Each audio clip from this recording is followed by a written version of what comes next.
Have you ever had one of those days where nothing goes to plan? Your to-do list is ready, every detail is sorted, and then bam, life throws a curveball. If you're someone who likes things just so, those moments can feel infuriating. But what if I told you that real freedom doesn't come from having everything under control, it comes from letting go? Today, we're exploring how embracing uncertainty can actually make you stronger, not weaker. So let's get into it. Welcome to The Brain Changers, a podcast about learning how to revolutionize the way you think and live by mastering your mind. We're your hosts, mother and daughter duo Rebecca and Yvonne King from Moonbeam Monday.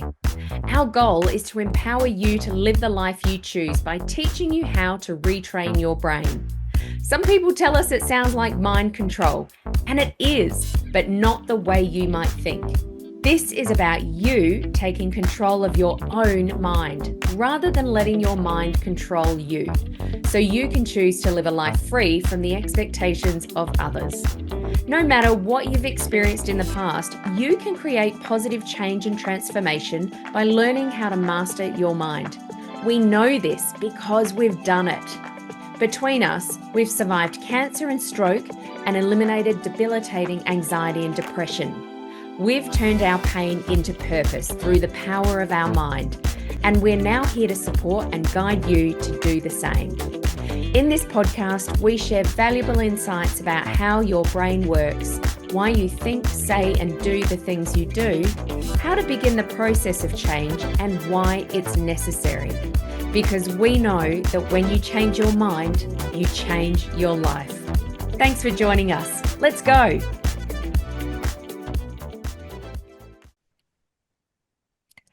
Hello and welcome back to the Brain Changers podcast. I'm Rebecca King, and as always, I'm here with my mum, Yvonne. And today we've chosen a big topic to talk about: the need for control and how it keeps us stuck. Yes, hello everyone. Yes, let's be honest, we all do this. We make a plan, we map out the details, we think we've prepared for every possible outcome, and then reality does what it often does, and it surprises us. And suddenly it feels like all that effort is just wasted. Yes. Yeah. But the thing is, the tighter that we grip onto this control, the more stressed we become. And the irony in that is that the more that we let go, the more we actually feel in control. Not because we've got this death grip on every outcome, but because we trust ourselves to handle whatever happens. So today we're going to break this down a little bit. Why do we hold on to control so tightly? What is this actually doing to us, and how can we shift from this feeling of rigid control to like a real flow? So let's start with this. Why do we need to control things so badly anyway? Mm. Well, it all starts in the brain, of course. Your brain is wired for survival, and survival means avoiding uncertainty. Now, historically, if something was unpredictable, like a rustling in the bushes or something like that, we assumed the worst, because the worst case scenario meant danger, could even mean possibly death. Yes, exactly. Lots of lions and tigers, or, opposite tribes, things like that. But of course, fast forward that to today, we're not running from lions, but No. our brains haven't quite caught up. They still hate uncertainty. So when we don't know how something's going to turn out, we fill in the blanks.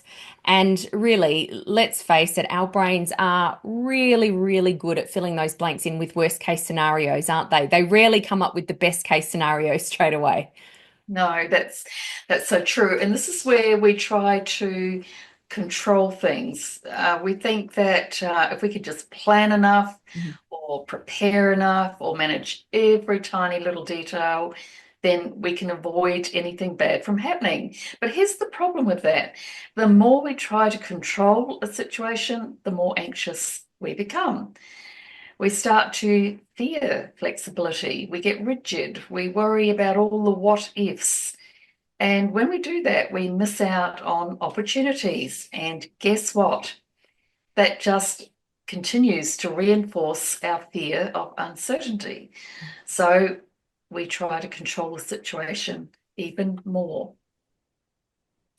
So here's a quick question for you.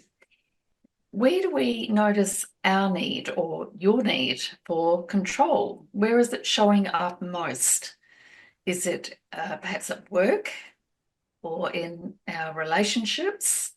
Maybe it's with our health or our finances. Where is this showing up for you?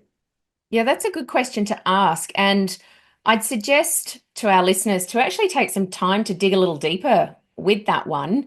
What is really under that need for control? What is it that you're afraid that might happen um, if that particular scenario plays out, if it does happen or if it doesn't happen? And even asking yourself, is this true? It's a very, very simple question. Our brain is so good at coming up with all the but this might happen if I go down this track. But these are just the stories that we're telling ourselves, and we talk a lot about that when we talk about beliefs. It's about getting to the root cause of an issue. Now, of course, we want to help you, our listeners, and you know that we love a good reframe. So let's shift this whole idea of control. And I want to paint a picture here for you to give you an idea. If you think of a tree in a storm, if trees were rigid, if they had no bend in them, in high winds, they would snap, right? They just snap right in half. But a tree that bends with the wind, as trees do, and we've all seen beautiful, big, huge gum trees in probably gale force winds, those trees that have bend in them, they survive, right? The flexibility is what makes it strong. So this is one reason that we use timber when we build houses, right? Because it flexes with movement. If it didn't, our homes would fall down. Exactly. So, a different way of looking at this then is to see, instead of seeing control as security, what if we saw it as adaptability? Yeah. Uh, or another word for that is resilience, really, isn't it? Mm, So, let's look at three common situations where control backfires. Think of the over-planned event that still goes wrong. mm, Someone spends weeks planning an event. They account for everything, the weather, the speakers, the backup tech, mm, and yet the day arrives and something unexpected happens. A storm rolls in, or the keynote speaker cancels, or the power goes out. There's a power blackout. mm. And I think we've all heard of brides having a meltdown on their wedding day when Yeah. things like this happen. It's supposed to be the happiest day of their life, and something like this, if we're not flexible, it could seemingly ruin the day, couldn't it? Yeah. So, what's the lesson here? Well, no amount of planning is ever going to be able to account for every possible scenario. And so the key isn't in controlling the details, it's in trusting yourself to handle the unexpected. And just being relaxed enough in life that when things don't go according to plan, that we can be flexible, that we can have a laugh, that we can come up with a solution and get on with it. Yeah, that's right. And I mean, we all know that things, don't go as planned or go wrong, and being able to have that, it's that word that a lot of people use, that authenticity, just being able to say, okay, well, that's happened. Let's move on and find what the next thing is. Let's just recover from this, so to speak. Exactly. Mm. Okay, so number two, controlling a relationship and pushing someone away. So this might be another example for you. So I think it'd be safe to say that everyone listening has likely overanalyzed a text message or an email. This might be in an intimate relationship, might be in a work relationship.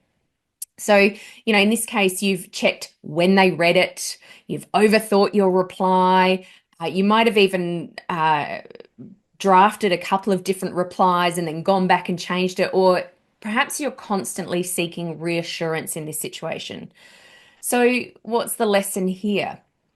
When we try to control a relationship out of fear, we actually strangle the natural connection.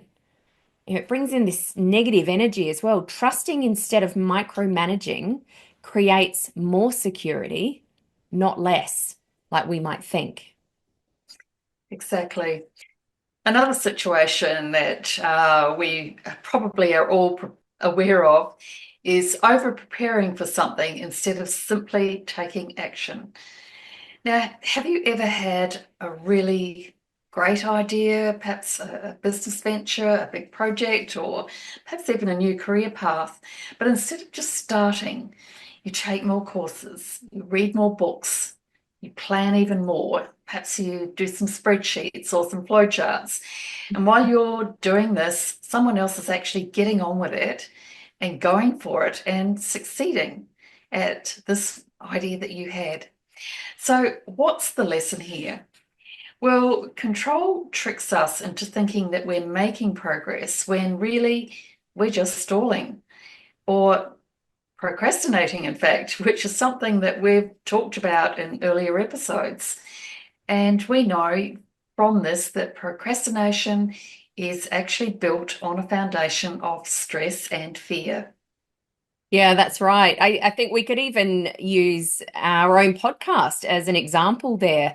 We kicked off our podcast, at the time of recording this, probably about 9 months ago, but it's something that we'd been talking about for at least a year before that. That's And, right. having a think about what are we going to talk about? Who are we going to invite on as guests? Let's get a spreadsheet. We know everything we need to do. What platforms are we going to use? And I think part of that was because we expected it to be hard. But once we actually pushed the button on it, it was a lot easier than we thought. And had we actually just gone ahead and done it, we would have been on the air for a lot longer. I think we get stuck on getting all of our ducks in a row, to use an overused cliche, but it's true. We want everything to be ready just in case. But in fact, as you just said, that creates more stress for us. Yes. So let's talk about what's actually happening when you feel this tug of war between control and letting go. So inside all of us, there are different parts that hold on to different beliefs and motivations. In NLP, neurolinguistics, we talk a lot about the different parts within us. So one part of you might love structure, planning. This is the part of you that loves a spreadsheet, making sure that things go exactly as expected. And let's face it, we all get a kick out of things going right. It's that part that feels responsible, perhaps, that tries to prevent mistakes from happening, that wants everything to be just right. But then there's another part of you that craves freedom. So this is a part that wants to be spontaneous, wants to be that, oh yeah, I'm cool with going with the flow, to take risks, to trust that things will work out even when you don't have a perfect plan. And the struggle happens when these two parts feel like they're working against each other. So, ever felt like part of you really wants to let go, but another part just can't? Like, you need to relax, perhaps, but there's still this little voice saying, what if it all falls apart? What if I take a break? I'll never get started again. That's this inner conflict in action. Yes, and here's the thing about that we perhaps don't realize is that both parts actually have positive intentions for us. The Mm. part that craves control, it's not trying to make our life harder, it's trying to keep us safe and prevent us from making mistakes, to make sure that we're properly prepared for something. And then the other part that desires flow, well, that's the part that's trying to bring us joy and freedom and the ability to adapt when life doesn't go to plan. Exactly. So the key isn't about getting rid of control. It's about finding a balance or finding harmony. We love that word harmony, things all working together. So, about finding harmony where you can still plan and prepare without feeling like everything's going to fall apart if they don't go exactly as expected. Mm. And when you start to trust yourself more, when you recognize that you are capable of handling whatever comes your way, that's when the need for control loosens its grip. So, next time, when you find yourself trying to cling to this control, pause and ask yourself this question. What is this control actually trying to do for me? And is there a way I can trust myself without needing to control every detail? Because real security doesn't come from control. It actually comes from the confidence in your ability to adapt. Yes. So here's your challenge for the week. Whenever you feel the urge to control something, pause and ask, am I acting from fear or from trust? And then challenge yourself further. What's one thing I can release control of today?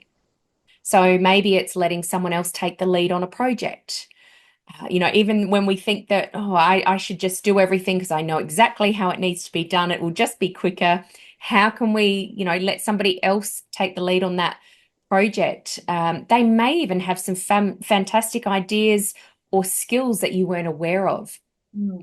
Maybe it's not over planning every single detail for an event or for a project. Maybe it's deciding you don't need to have the last word every time. Wouldn't that be a good one if we could all do that? Whatever it is, lean into trust. Yeah, and just remember that flow isn't about giving up. It's about knowing you can handle whatever comes your way. That's right. So, if this resonated with you and you're realizing that control is showing up in more areas of your life, whether it's work, relationships, or even how you see yourself, this is exactly what we work through in our private coaching. Because knowing that you need to let go and actually doing it are two very different things. There's a lot of us out there with wonderful self-awareness, but information is just information until we do something with it. So if you're really feeling that it's time to ditch the stress of trying to control everything and start trusting yourself more, then let's talk. So you can check out the show notes to book a connection call and let's figure out how to get you unstuck, how to help you release this control so that you can move forward with confidence. That's right. So thank you for listening to the Brain Changes podcast today. If you know this episode would be helpful to someone you know, please share it with them. And remember to follow and subscribe so that you never miss an episode. And we'd love you to leave us a comment or a review too to help more people find us. We really appreciate that. All right, so that's it for today. Until next time, of course, remember when you change your mind, you change your life. Bye for now. Bye. Thanks for listening to this episode of The Brain Changes. We hope you've enjoyed the conversation today. Please like and subscribe to stay up to date with all the latest episodes. Our mission is to reach as many people as possible to help them revolutionize the way they think so they can change their brain and create profound transformation. Please help us broaden our reach by sharing this episode with someone you know will benefit. And remember to tag us on socials at Moonbeam Monday and leave a review. And remember, when you change your mind, you change your life. We'll catch you next time for another episode of The Brain Changes.